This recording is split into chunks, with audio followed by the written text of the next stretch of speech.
संसद का सत्र एक दिन भी नहीं चला। हम सब लोग चाहे 7 बार जीत के आए हों, लेकिन हमारी इच्छा आज भी बनी रहती है कि हमारे छोटे बड़े सवालों को लोकसभा में उठाएं। देश की सरकार संज्ञान लेती है, राज्य सरकार तक विषय पहुंचता है और जो मतदाता, खास करके नए मतदाता जो पिछले 5 वर्षों के भीतर हम सब लोगों के साथ जुड़े हैं, वो चाहते हैं कि उनका सांसद दिखे। लोकसभा में लगभग 350 नए लोग आए हैं और वो सब सभी दल के हैं, कांग्रेस के भी हैं, समाजवादी पार्टी के भी हैं, डीएमके की भी हैं। मैं समझता हूं कि उन सबको वंचित करना अपने क्षेत्र के आवाज से। संसद का सत्र एक दिन भी नहीं चला। हम सब लोग चाहे 7 बार जीत के आए हों, लेकिन हमारी इच्छा आज भी बनी रहती है कि हमारे छोटे बड़े सवालों को लोकसभा में उठाएं। देश की सरकार संज्ञान लेती है, राज्य सरकार तक विषय पहुंचता है और जो मतदाता, खास करके नए मतदाता जो पिछले 5 वर्षों के भीतर हम सब लोगों के साथ जुड़े हैं, वो चाहते हैं कि उनका सांसद दिखे। लोकसभा में लगभग 350 नए लोग आए हैं और वो सब सभी दल के हैं, कांग्रेस के भी हैं, समाजवादी पार्टी के भी हैं, डीएमके की भी हैं।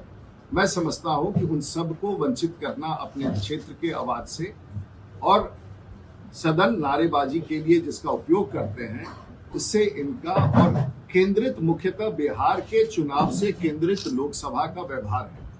और ये नारे वोट चोरी का जो बात कहते हैं, तो चुनाव आयोग तो कह ही रहा है कि ढूंढ के ला दे वो मतदाता, अदृश्य मतदाताओं से अगला चुनाव हम जीतेंगे, इसकी सिफारिश कोई नहीं करेगा। सर 21 साल के बाद बिहार में हो रहा है और हमें पूरा विश्वास है कि वो जो अदृश्य मतदाता है, हो सकता है विपक्ष ने उन अदृश्य मतदाताओं से हमारा मार्जिन कम किया हो, फिर भी हमारी सरकार बनी है। और अब मुझे आपके बात से बिल्कुल लग रहा है कि जहां हम लोग 3 लाख 2.5 लाख वोटों से जीतते थे, वो मार्जिन कम हो गया है। तो आपके अदृश्य मतदाताओं का खेल शायद विपक्ष जानती है उस ताकत को, तो हम अब अदृश्य मतदाताओं को वोट डालने नहीं देंगे। शुरू हो चुकी है, सीतामढ़ी में आने वाले हैं।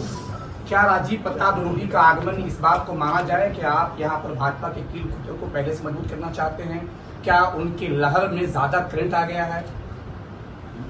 देखिए, हम सब लोग नेता हैं और सब लोग चुनाव लड़ते हैं। कुछ हमारे मित्र बैठे हैं जो भविष्य में चुनाव लड़ेंगे और हम तो पिछले 40 वर्षों से चुनाव लड़ रहे हैं। हम 26 साल के आयु में विधायक हो गए थे इसी राज्य में, और जब विधायक के रूप में, जनप्रतिनिधि के रूप में चुनाव के 2-3 महीने पहले अगर जाइएगा तो जनता बहुत नाराज होकर के अपशब्दों का उपयोग करती है कि चुनाव घोषणा हो गया है तब आ रहे हैं। दुर्भाग्य से राहुल जी, उनकी पार्टी चुनाव के पहले आ रही है और मुझे लगता है कि चुनाव के पहले कायदे से तो उनको टहलना चाहिए, घूमना चाहिए, चलना चाहिए, स्वास्थ्य के लिए भी अच्छा होता है। लेकिन देश के प्रधानमंत्री और बिहार की सरकार और बिहार के मंत्रीगण और यहाँ के सांसद और यहाँ के विधायक और यहाँ के प्रतिनिधि पिछले 5 वर्षों तक लोगों के बीच में है।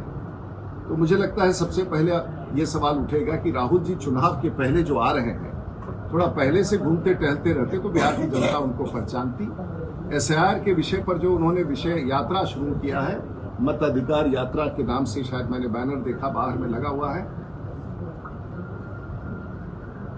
मुझे नहीं पता है राजनीति में अदृश्य मतदाताओं पर कब तक देश की राजनीति होगी और बिहार की राजनीति। मैं अदृश्य मतदाता इसलिए कहता हूं कि चुनाव आयोग ने लगभग 60 लाख के आसपास मतदाताओं को रोल से हटाया है, तो उनकी पीड़ा इस अदृश्य मतदाताओं के प्रति है।